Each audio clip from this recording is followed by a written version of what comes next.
In this episode, I'm going to be teaching about two structures made by ancient peoples in the American West. I'm going to be teaching about the Kiva of the Ancestral Puebloan people and comparing it to the pit house of the Fremont people. These two ancient peoples were neighbors and they traded ideas and goods, but were still very distinct in their ways of life. This video will go into depth explaining the difference between these two very similar structures. Hello everybody, Ben Woodruff here. In today's video I'm really excited to go into because I'm going to compare two ancient structures. Now these are talked about a lot in very loose ways and usually independent of each other. So I think it's important that we have a good video out there that gives solid information about these different structures. So we're talking about two ancient peoples. The first people is the Ancestral Puebloan people. Now the Ancestral Puebloan people, that's kind of a term that's a catch-all. There's many different tribes and peoples within that banner, but these are people who kind of lived in the Four Corners region, which kind of spills over also into northwestern Mexico.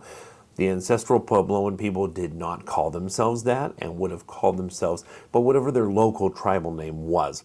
But in archaeology, we have to kind of lump it together based off of certain criteria. So the people that we see these certain things in common with, we just classify as Ancestral Puebloan, acknowledging that there's different people within that classification. The Ancestral Puebloan people lived from about 300 BC to about 1300 AD. Now, they didn't just appear, but I'll get into that in a minute of where they came from.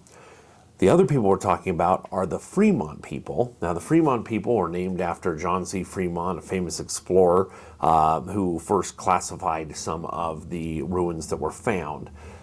We don't know what they call themselves at all, and they have dispersed into different groups, and a lot of them are no longer here with us. So Fremont is a catch-all term as well for people who lived basically in Utah. They spilled over a little into other states, but the Fremont people, we currently in 2025 classify them from about 1 AD to about 1300 AD. Now, the Fremont people may go further back with their way of life, but their dwellings are much harder to find and stumble across. And so this is the earliest date we have right now is around 1 AD. These are basically contemporaries, two peoples that are contemporaries. Now, they had other peoples to the north of them and to the south of them. But when we're starting off kind of this story and this understanding, you have to understand that at that time period, around 300 BC, give or take, both of these peoples lived in versions of pit houses. Now, a pit house is a pretty simple structure. You dig partially underground, and then you put beams going up, and you have a ladder that you climb in and out of on the top. There's a lot of variations of this. There are small pit houses, there's large pit houses, but both of these people back in the day lived in this dwelling. Now, this is a semi-permanent structure that's used by hunter-gatherers. So a hunter-gatherer is a type of people who they're going to mostly hunt wild game, anything from deer, elk, buffalo, antelope, and they're also going to gather wild plants. They're not growing plants. There's no agriculture. They're gathering wild plants, gathering berries, gathering nuts, gathering pine nuts from the mountains, gathering seeds of certain plants that are edible. And so this is a way of life that is the default of humanity. Anywhere in the world, that's our default. Push comes to shove, we're hunter-gatherers. Well, we know in Mexico, perhaps as far back as 9,000 years ago, and definitely 5,000 years ago, but probably even earlier back, we know that in Mexico, people started to domesticate a plant called teosinte. Now, teosinte eventually was selectively bred until it became what we have today, which is corn, which, again, by the time of these people, we had it as corn as well.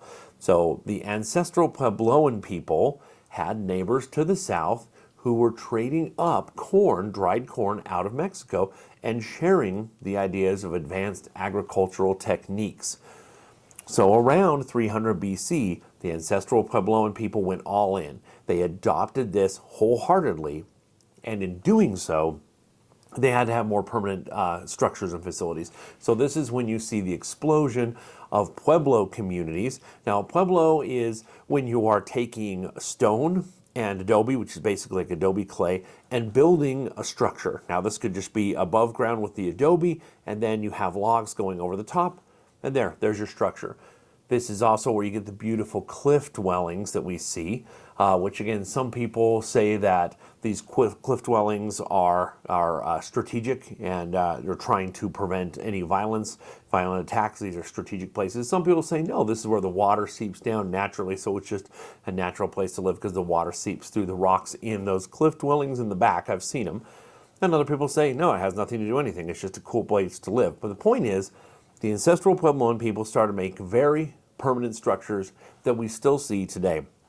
These structures started to get multiple stories, and in doing so, you had a very different way of life. These are people that are grounded, they're stuck in one place, they can still go hunt, but also turkeys started to be brought up from Mexico. Turkeys were kept, you tie kind of a leash to one leg and stake them out in the center of your pueblo, throw some food to them, and that's how they eat. It's a pretty simple way, and then when those turkeys get big enough, you eat them. So you have good food instead of having to hunt so much. So they still hunted, but a lot of it was agriculture. It was mostly, hey, we're growing crops, we're being permanent villages that we're living in, and that's the ancestral Puebloan people. Well, to the north, the Fremont people had always been living in pit houses, and they continued to live in pit houses. And they did get agriculture, but it's not across the board. This isn't just like, hey, we are Fremont, so we're all going to do this. In areas where there was better water and better situations and better lighting, because if you're in the mountains, you've got to have a good angle for the sun rays to hit. I'm growing corn in my front yard right now, and I have found an aspen tree that's blocking, and so I have a big patch of my corn that is not getting solar radiation. And so there's this big patch where they're not growing as fast as the rest. You have to be sure of where you are planting. We know the Fremont people did do agriculture, but nothing to the scale that the ancestral Puebloan people did. But they traded with each other. So here's what we have. We have Mexico pioneers agriculture in the New World and just masters the power of mass crop growth. They trade the idea up to the ancestral Puebloan people in the Four Corners region, who embrace it and do very well with it, who share it to the Fremont people here in Utah, all the way up to northern Utah, where I live up by the Salt Lake Valley, and they moderately embrace it, but they don't go all in. They don't go all in with their structures, they don't go all in with the way of life, so they're cautious and therefore more adaptable. Because if you have a way of life, if you're relying 100% on your crops and something happens, maybe a blight of insects come in and eat them, or a disease kills the plants, you're dead. So you got to always default back to being able to be a hunter-gatherer. So what we see between the ancestral Puebloan people and the Fremont people, the ancestral Puebloan people were able to grow and make these big communities. I mean, some of them, like in Chaco Canyon, you had these massive great house communities where you had, hundreds of rooms in one structure. So if you're going to feed that kind of a population, you've gone all in on agriculture and you've mastered it. The Fremonts did not. The Fremonts, the biggest community ever found to date was the Five Fingers Ridge, which is now Fremont Indian State Park, and there was a little over 100 structures there at this site, and that was considered the biggest. There's another place called Range Creek that may be bigger, but it hasn't been fully documented just yet. So this is about the two different structures. What is the difference between a kiva and a pit house? Well, again, both of these people originally used pit houses, but then once the ancestral Puebloan people embraced agriculture and started making these elaborate adobe structures, they were making houses above ground instead of pit houses, but they kept the idea and converted it to a kiva. And so we're going to get to that. So let's talk about pit houses first. What is a pit house really? What is it actually? So taking a look at a pit house, big or small, a pit house is dug below the ground. So you're a few feet below surface level. And then you have four main posts that are embedded into the ground that have a rectangle going around the top. And then you have beams going all around the outside edge. And then you layer more beams over this, and you lay mats and reeds over this, and then mud and clay, and then dirt eventually on top. So when the whole thing is done, it basically blends into the landscape. You might not even notice it other than to see a ladder sticking out of the surface. So you go down into the pit house, and seeing a pit house from underneath, you can see the beams very clearly. And looking all around the sides, you can see it's a pretty cut and dry structure. Now, the nice thing about these are you're basically going to keep warm in the winter, and you're basically going to keep cooler in the summer. But it's important to remember that a pit house is not necessarily a home in the sense we view it today. Nowadays, when we talk about homes, we think, oh, well, here's the living room, here's the entertainment area, we're going to watch TV, and here's a big open kitchen where we're going to have parties and stuff. It wasn't like that. The home was mostly a place to sleep and a place to keep warm, and maybe a place to cook in the wintertime. Most of the world was outside. You're outside. You're going to grind your corn outside for the most part. You're going to have your activities mostly occurring outside. So it didn't have to be an enormous structure. Now, one of the interesting things about this, to make a fire requires the consumption of oxygen. And so if you have a structure like this and you build a fire inside, then the oxygen has got to come from somewhere. So the opening on top where the smoke is going out is also going to be pulling in the oxygen. That's not very good. Normally with a modern chimney, you have a separate shaft for air to come in to get the fire, and then the fire goes out. So it doesn't smolder, so it burns bright, so you don't asphyxiate. We don't necessarily see anything like that in any of these Fremont pit houses.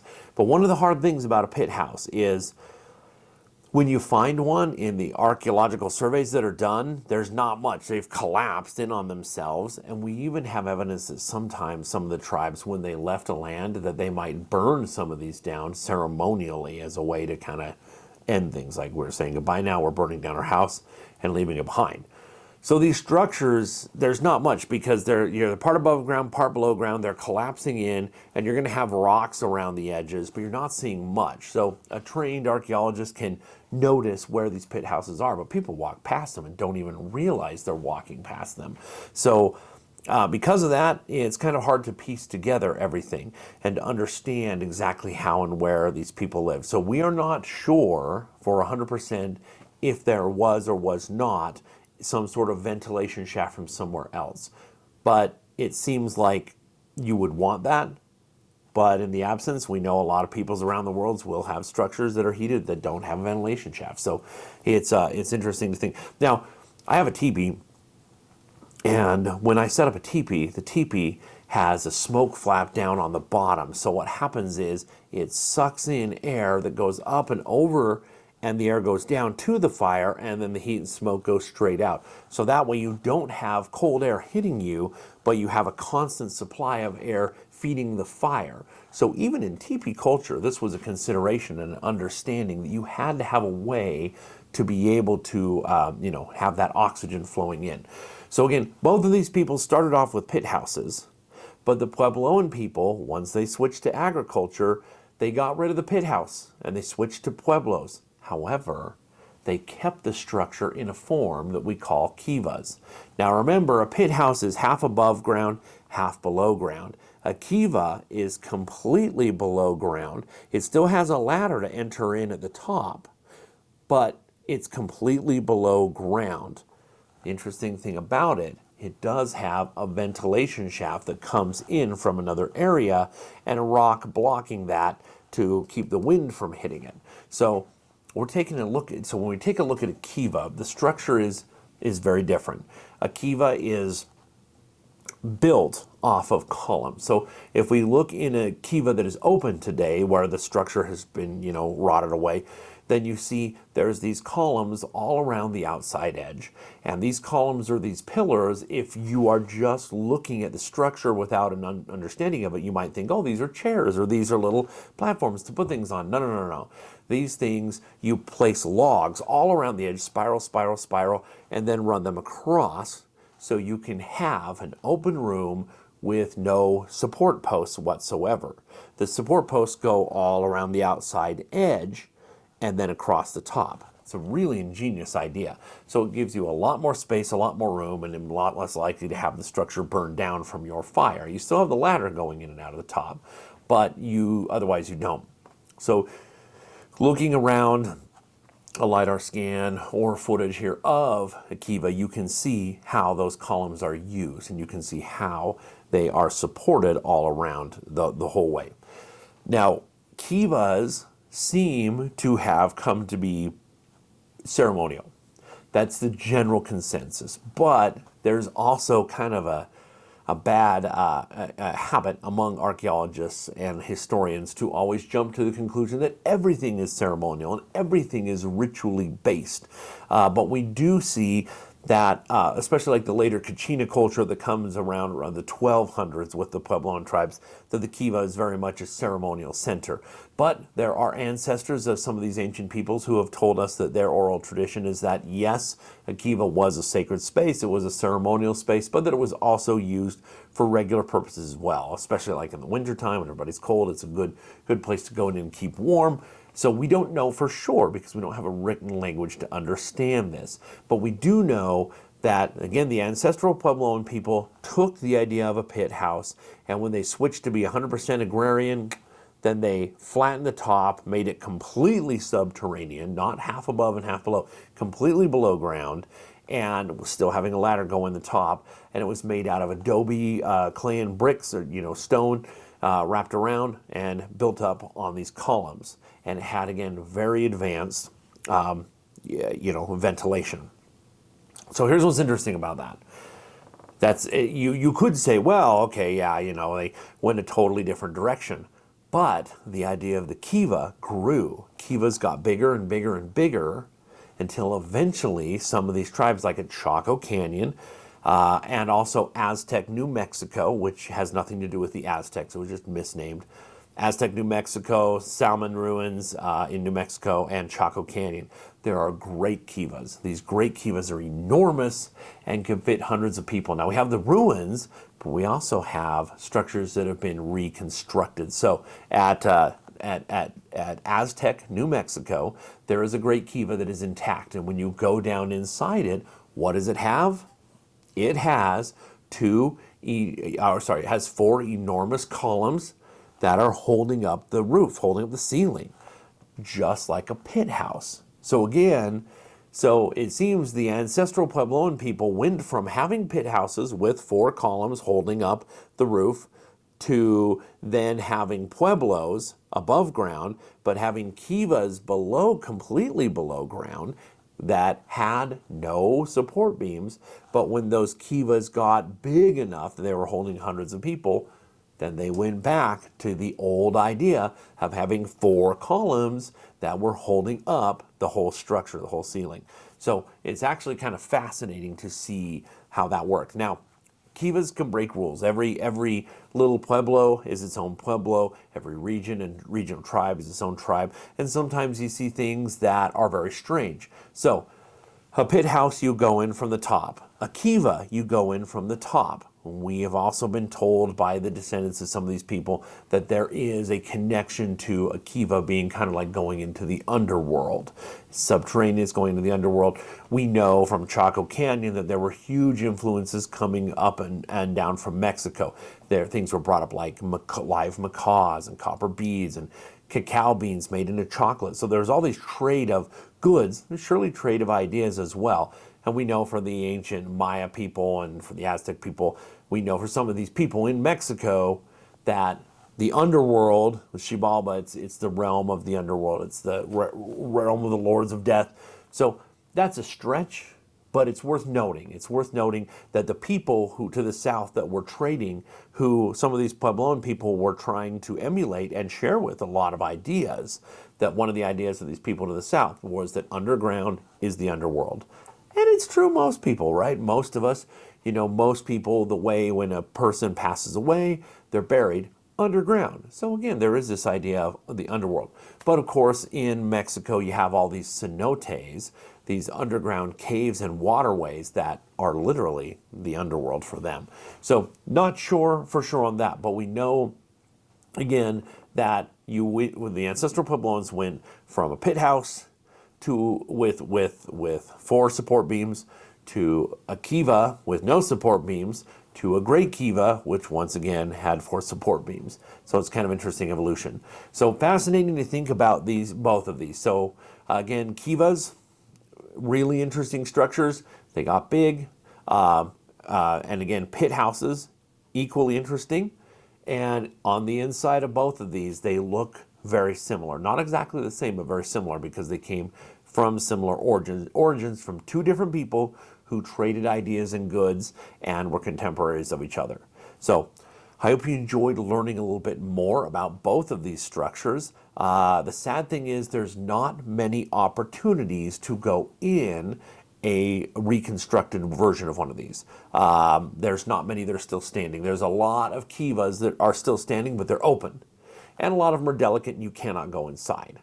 And there are very few pit houses that have been reconstructed that you can go in and see. And I don't know of any that are still standing from ancient times. You know, there's reconstructions that have been remade or made from scratch for people to be able to see. So it's good to pass this information on for people to understand the difference, because again, you would never know that Utah had so many pit houses all over the place from these Fremont people. We find them all the time. In Salt Lake City, the capital of Utah, they were digging along and redoing some roads, and they found a Fremont settlement downtown Salt Lake City. Nobody had ever known, even in pioneer days, nobody knew it was there, but they found it, did an excavation, then they buried it over it, and they put a train station for the railway that runs through there. And to this day, now they have a tracks, like they have a big giant arrowhead in that site with a little plaque kind of commemorating, like, guess what? There was people who lived right here, and now we're in a city of millions right where this tiny little village used to live. So interesting to note and worth understanding the difference between these two differences, between these two peoples and these two kinds of structures. So again, they came from a similar origin, but they evolved in different directions. So I hope you enjoyed learning more about this. Let me know your thoughts and your comments down below and your understanding of these. And always remember that life is a gift. So never stop learning and never stop exploring. We'll see you next time.